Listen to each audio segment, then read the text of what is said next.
Good morning, everyone. Thanks for bearing with us. We're having a few tech issues here, but I think we're ready to go. I'm Kevin Whitman, the Director for Assessment and Accountability. A few housekeeping notes, as always. Please submit your questions in the questions box. The PowerPoint slides are available to you as a document with the script.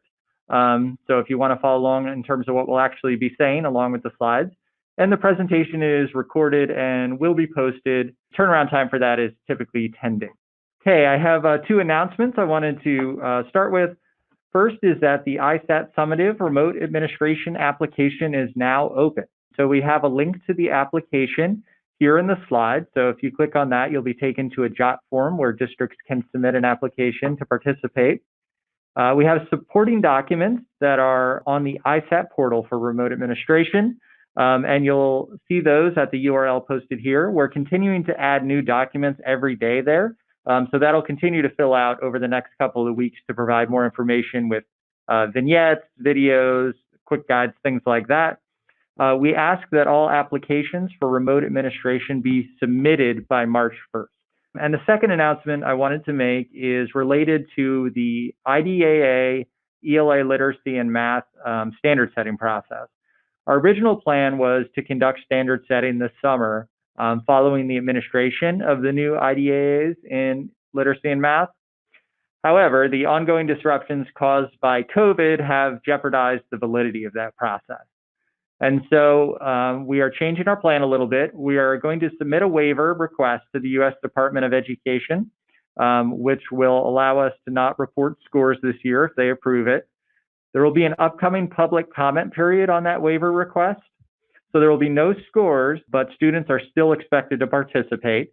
And we'll let you know when that public comment period is open and also where to find that document for submitting public comments as soon as that's ready. So that should be done in the next couple of days, and we'll share that out with everyone. And now I'll turn it over to Paul.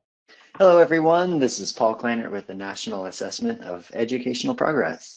Because state NAEP was postponed until next year, the National Center for Education Statistics created a questionnaire this year to explore the impacts of the pandemic on schools nationally.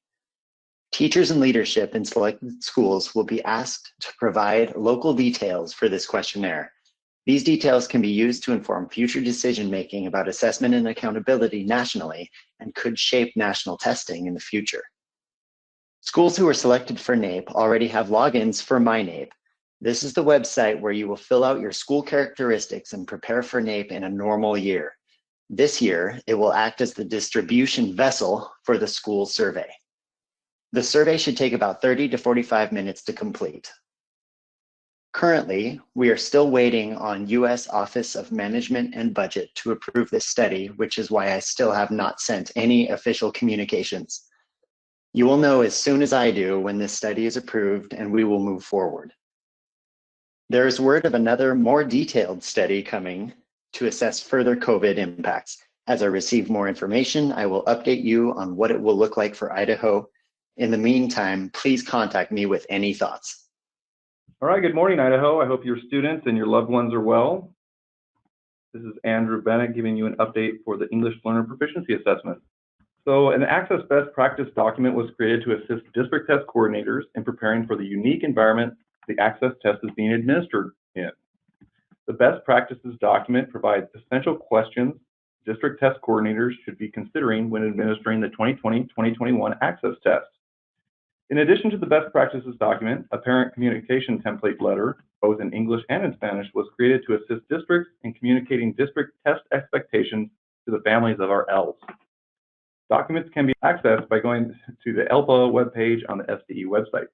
Another newly created document was posted to the ELPA website, giving instructions on how to track students who cannot complete Access due to a COVID-related issue. If a student is unable to take the test due to a COVID-19 related scenario, district test coordinators should track these reasons within WIDA AMS. The procedure to do this is outlined in the Tracking COVID-19 Access Non-Participants Procedures document.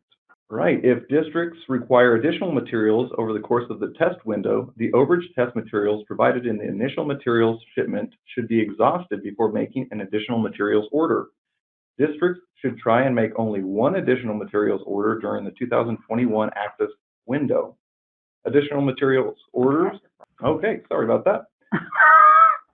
All right, district, I'll do this one again. If districts require additional materials over the course of the testing window, the overage test materials provided in the initial materials shipment should be exhausted before making an additional materials order.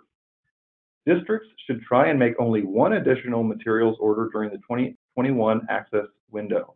Additional materials orders can be placed within WIDA AMS under the material header.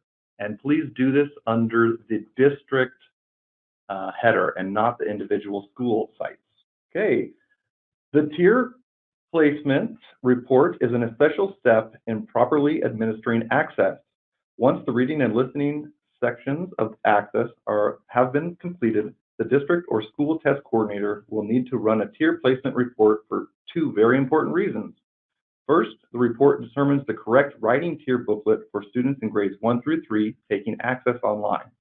Remember, there is a Tier A or Tier BC test form that will be identified based on the student's performance on the listening and reading sections. Second, for online testers in grades 4 through 12, the tier placement report identifies any students who may qualify for the Tier Pre-A speaking form. Please note that if a student is identified to take the Pre-A speaking tier form, there are specific administration guidelines, and these guidelines can be found in the Access Test Administrator Manual. All right, the accessibility and accommodation supplement should be reviewed to ensure the appropriate accommodations are assigned to students who have a documented need on each section of access. Accommodations can be assigned to students within WIDA AMS under the Student Management header. All right, the WIDA webinar series has been posted on the ELPA webpage under the Training tab, and below is information on the upcoming webinars through March 16th, 2021.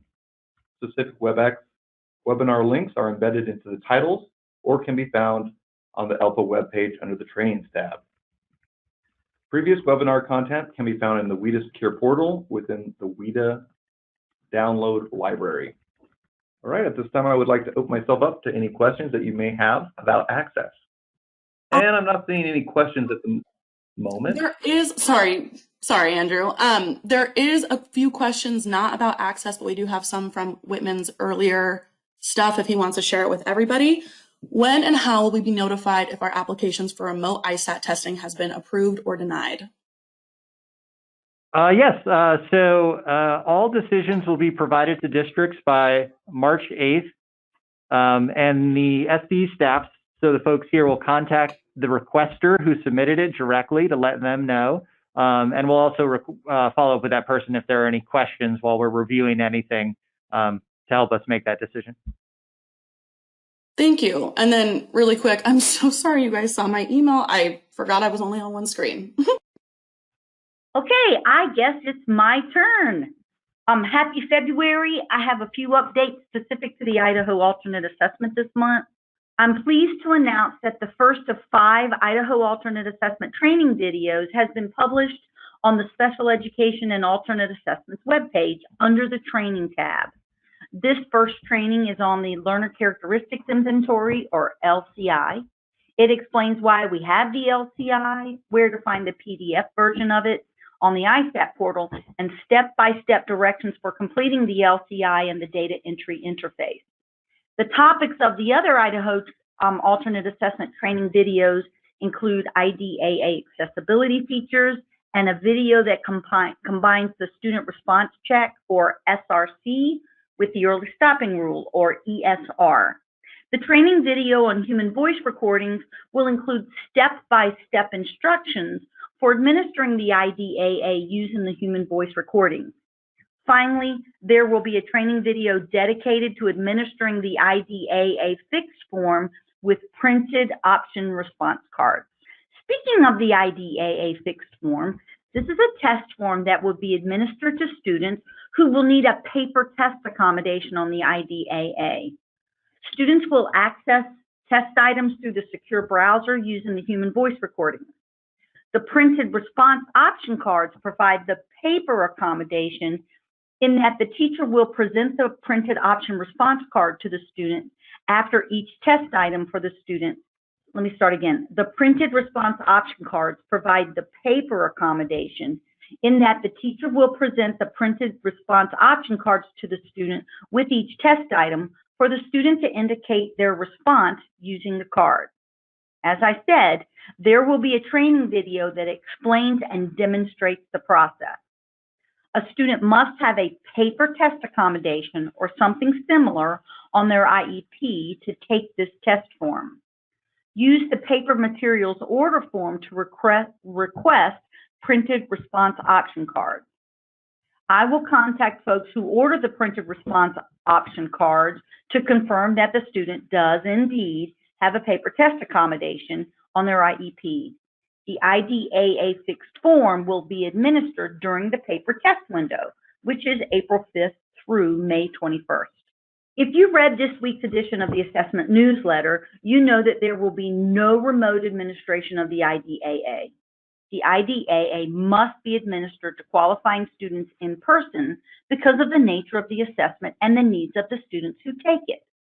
If the teacher has been going into the student's home to deliver instruction, or the student has been receiving instruction virtually, then the teacher may administer the IDAA to the student in their home. If the teacher is not going into the student's home to deliver instruction, or cannot go into the student's home to administer the IDAA, our guidance is to work with the student's parents or guardians to schedule a mutually agreeable time and situation for the student to be administered the IDAA at school.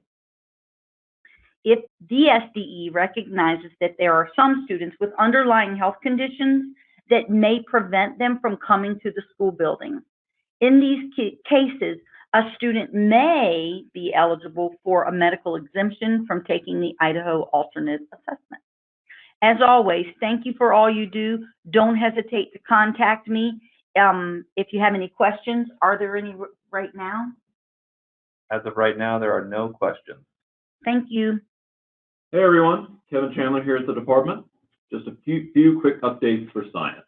To start, let's go over the forms we will have for this year's science ISAT. First up is the in-person independent field test, or IFT.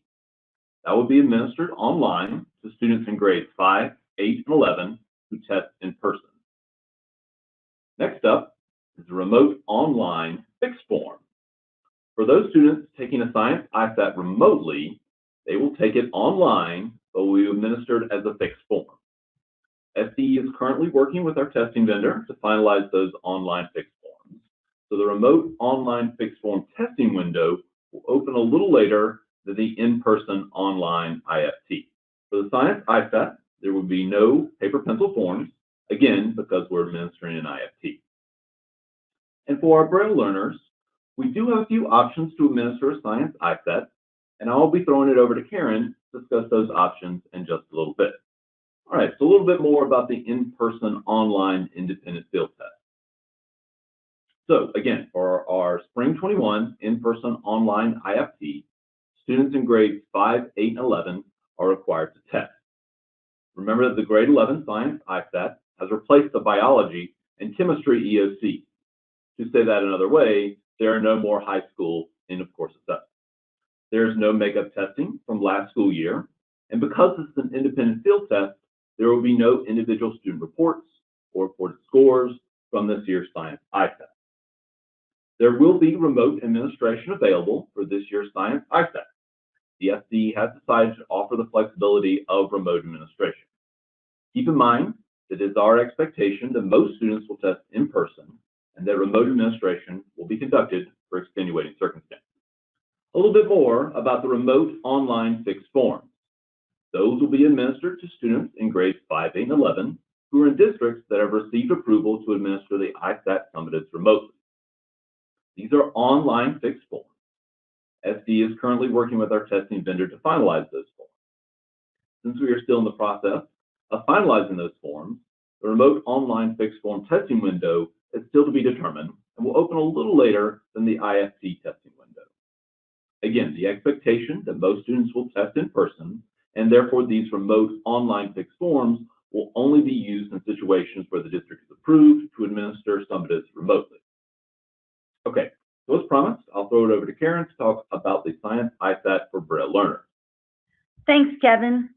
As he's been saying, we're talking about independent field tests, That also means that Braille forms are not available. Braille learners will access the ISAT Science using the text-to-speech and/or read-aloud accommodations. There are some items with graphics that do not include audio descriptions because an audio description would give the student the answer. For the spring 2021 test administration only, the teacher or test proctor may describe any graphics that don't have audio descriptions. This is considered a special accommodation that requires permission. You would use the special accommodations request form that is linked on this slide. I'll talk more about the request form on the next slide. Be sure, though, that you also code the text-to-speech TTS and read-aloud test accommodations in TIDE. You can find the link to the special accommodations request form under the Accessibility and Accommodations resource. The screenshot near the bottom of the page illustrates the location.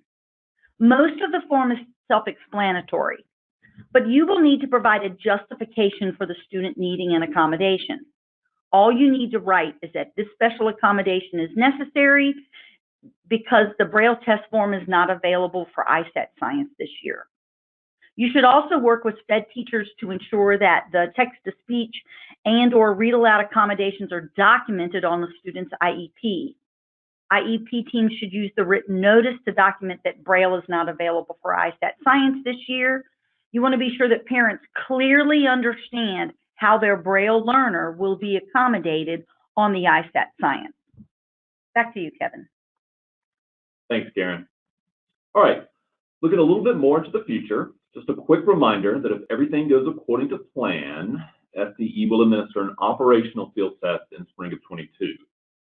That will, of course, be in grades 5, 8, and 11, again, if everything goes according to plan.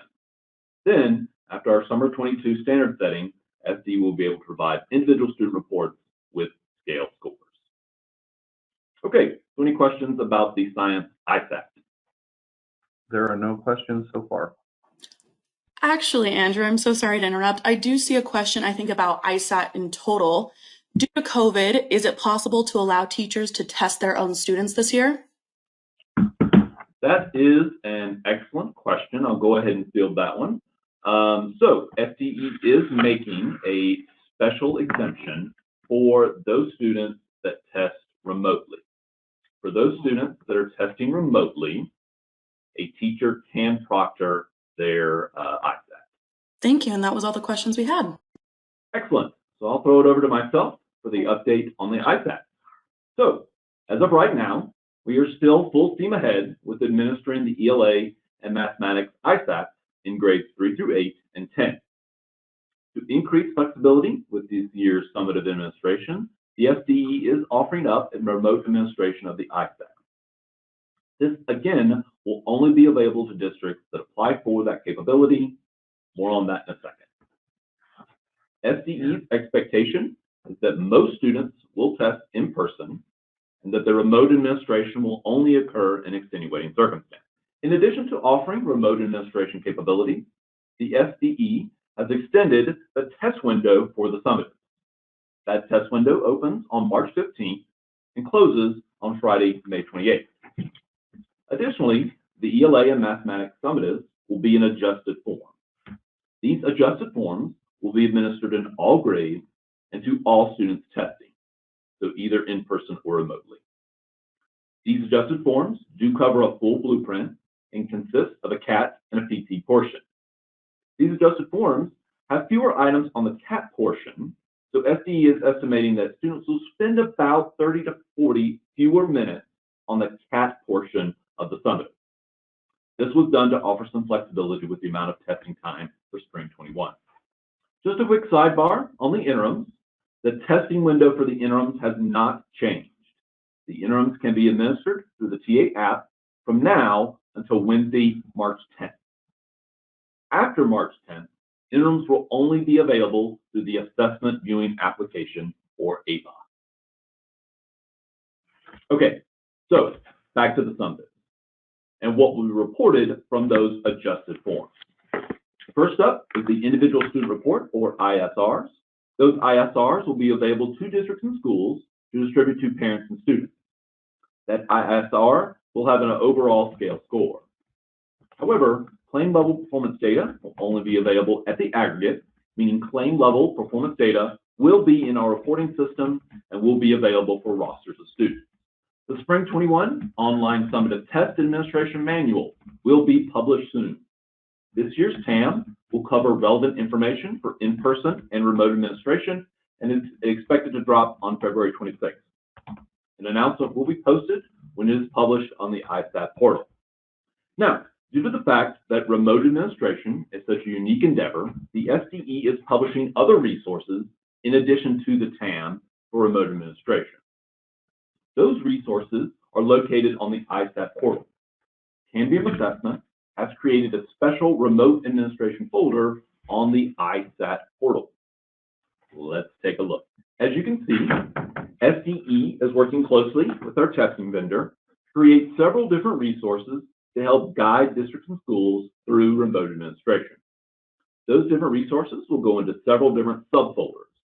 The subfolders have all been created by our testing vendor, and some of the subfolders already contain published material. Let's go over those resources that have been published as of today. First is the application. That subfolder contains a link to the JOT form that district coordinators fill out to apply for Spring 21 Summative Remote Administration capability. That application will allow the identification of all schools or specific schools in the district to remotely administer the Spring 21 Summative ISAT. Next is the Assessment Integrity Guide.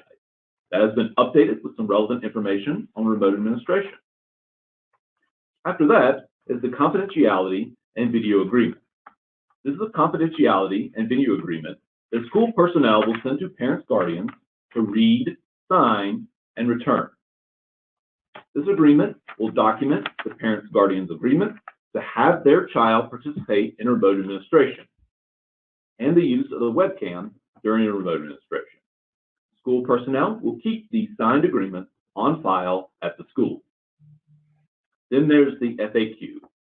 District administrators, district coordinators, school coordinators, test administrators, teachers, and/or parents and guardians can reference this document for answers to frequently asked questions about the Spring 21 Summative Remote Administration. This document will be updated periodically during the Spring 21 testing window. Be sure to check back often. The infographic and flyer subfolder contains one-page documents that succinctly summarize necessary information for different users.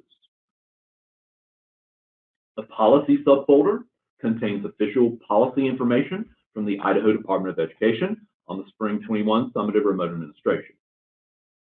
As I mentioned previously, these are the resources for remote administration available now. There will be additional resources published. When they go live, announcements will go out. Okay, just a few more resources I wanted to draw your attention to. First is the practice and training test. Those practice and training tests in ELA, math, and science are available now.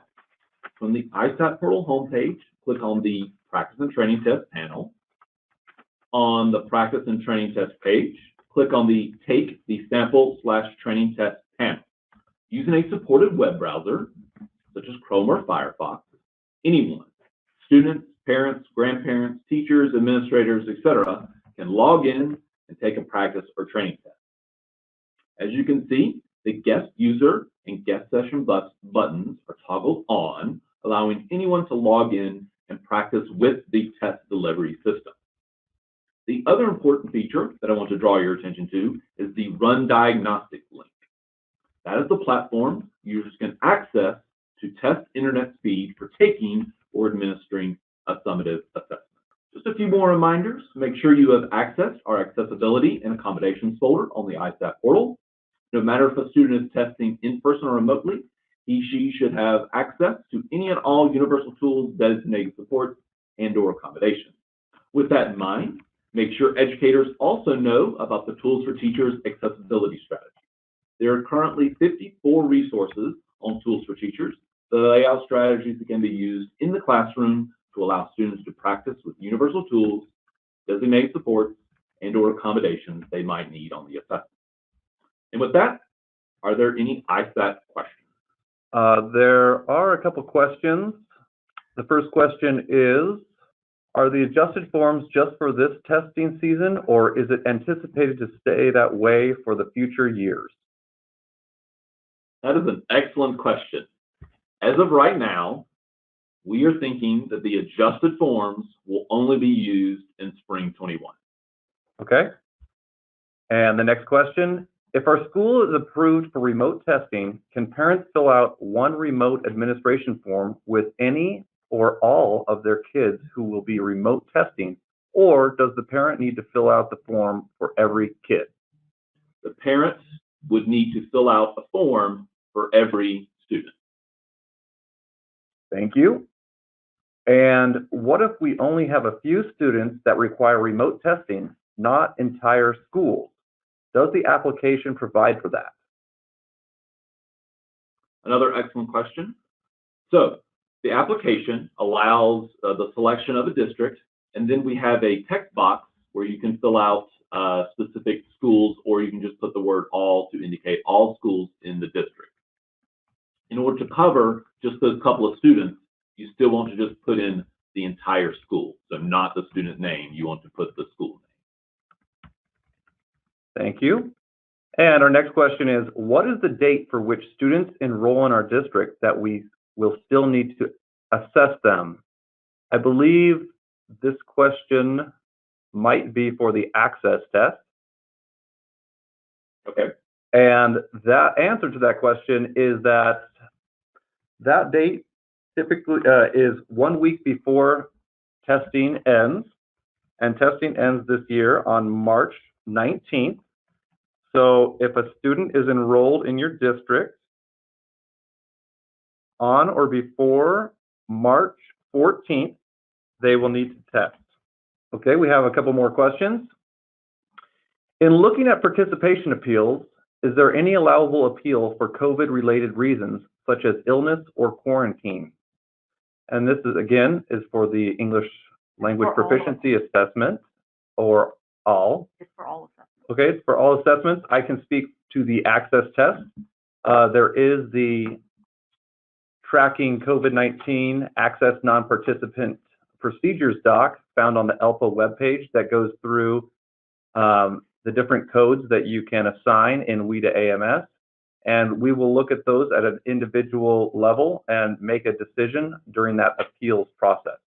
On the ISAT side, there's not a specific exemption associated with COVID right now. However, if a student was ill throughout the entire testing window or quarantined throughout the entire testing window, that would fall under the existing exemptions that are already available for ISAT participation. Very great. We have another question. Will we be getting more guidance on accessibility and accommodations for remote testing, specifically scribe and read aloud? I'll take that one, Andrew. In all of the remote administration guidance, we have recognized that there are some students with disabilities who have accommodations that will require in-person testing. Scribe and a read aloud are both of those. They're the only ones that I could think of, and I spoke with some folks in the field. So if you have students who need a scribe or a read aloud, you're not going to be able to deliver those accommodations remotely. You'll have to test those students in person. Thank you, Karen. All right, the next question we have is, when will the remote testing TA certification be available? Will it be a separate assignment in tied users? Excellent question. So we are working with our testing vendor to get the remote testing TA certification course up as soon as possible. That will be a separate certification course that a person would need to take in order to administer a summative remotely. Great, thank you. And our next question is, if we have to administer the IAA at a student's home, will we need to have parents complete the remote agreement? That's a good question.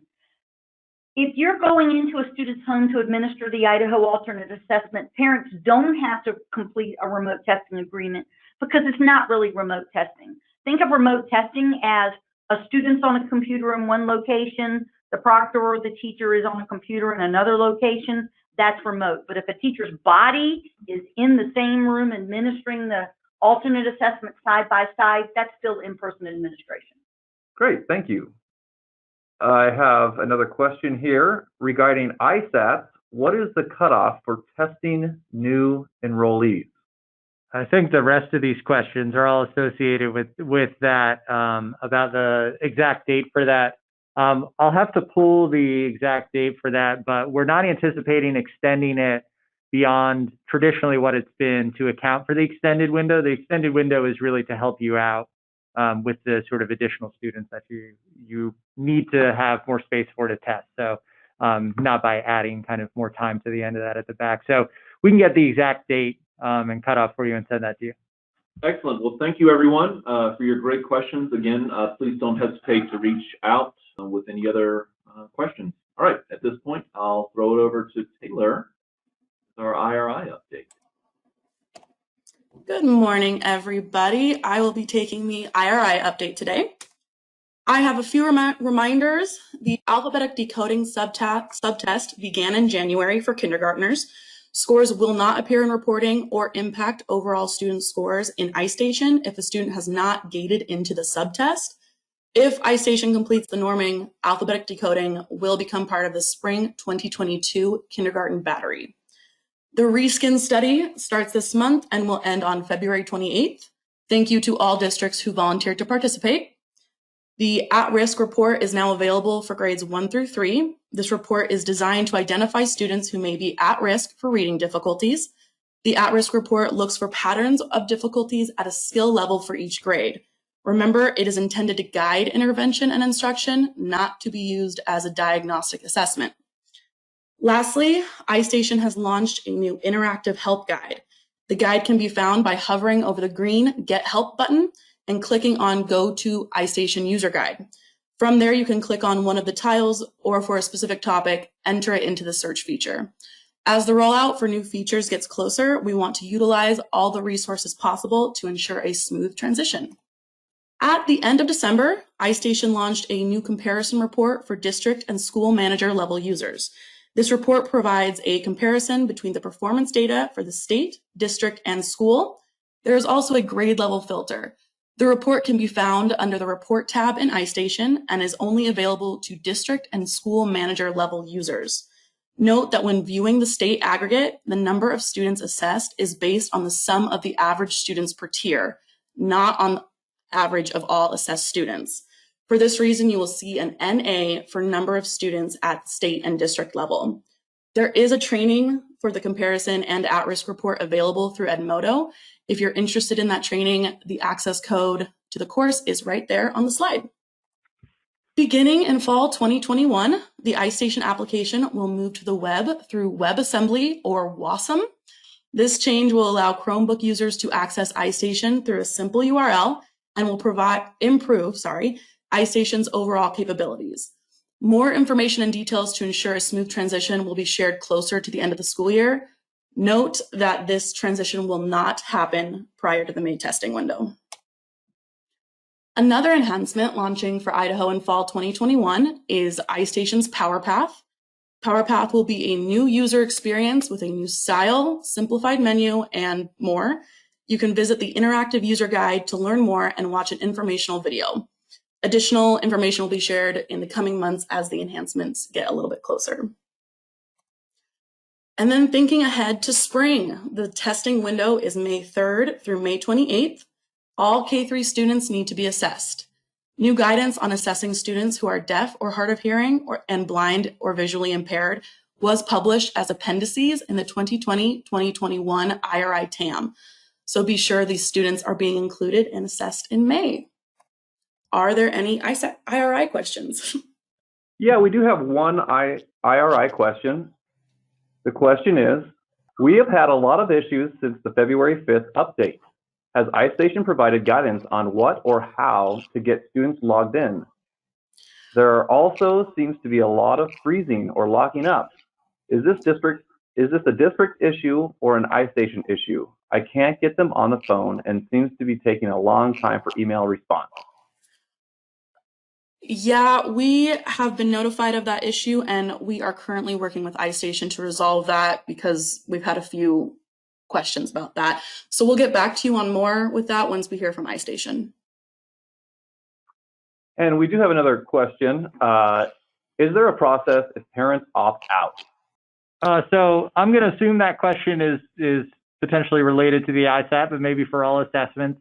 The state does not have any opt-out policy, so there's no appeal that can be made based on a parent opting out. So that's something you would work through as a district with the parent.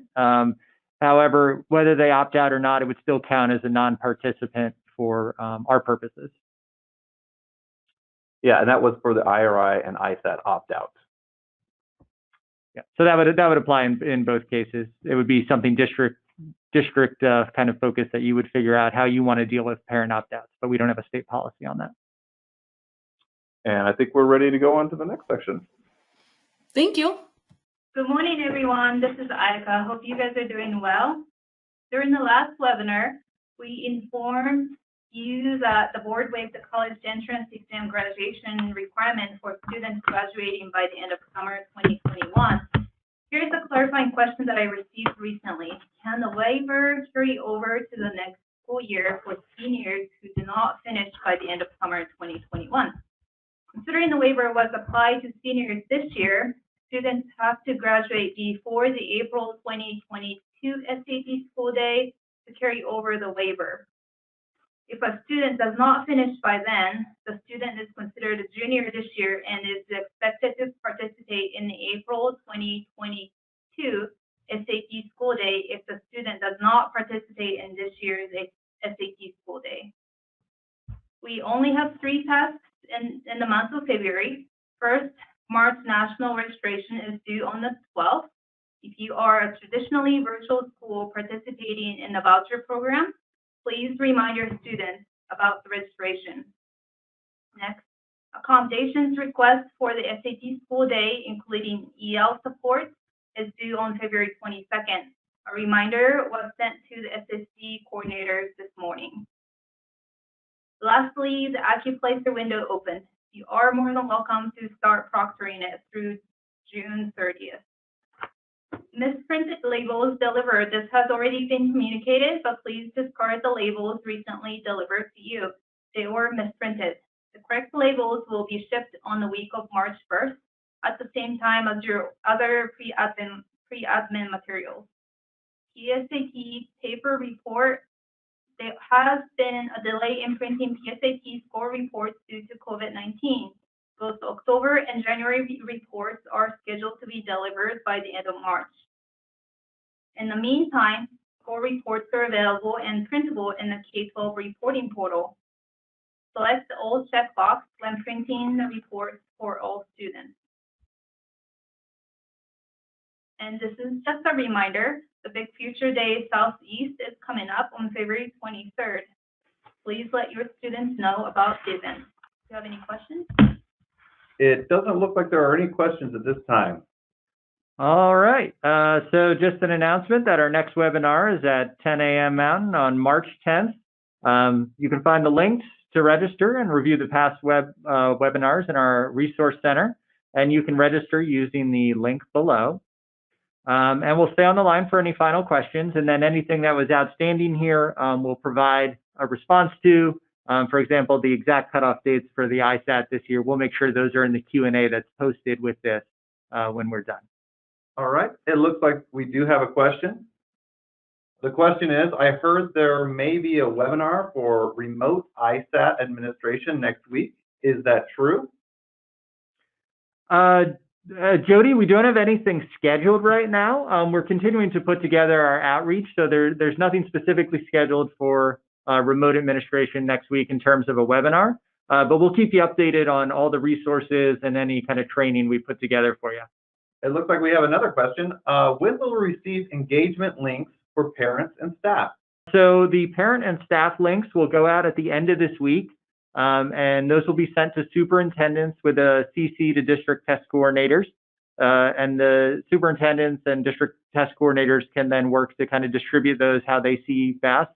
And then a follow-up question to that was, Was there anything about engagement surveys in the first 5 minutes of the webinar? Kelly, nothing new about the engagement surveys, but for anyone who's interested, the window for those is February 15th through March 31st.